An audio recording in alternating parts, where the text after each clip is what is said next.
सान्दुं गोसायाव बोराय बुरि IITनि दंफां सिङाव फिसालाखौ नेनो फैदो।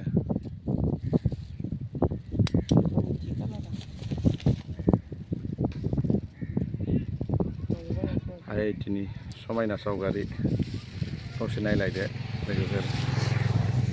सान्दुं गोसाथार बया।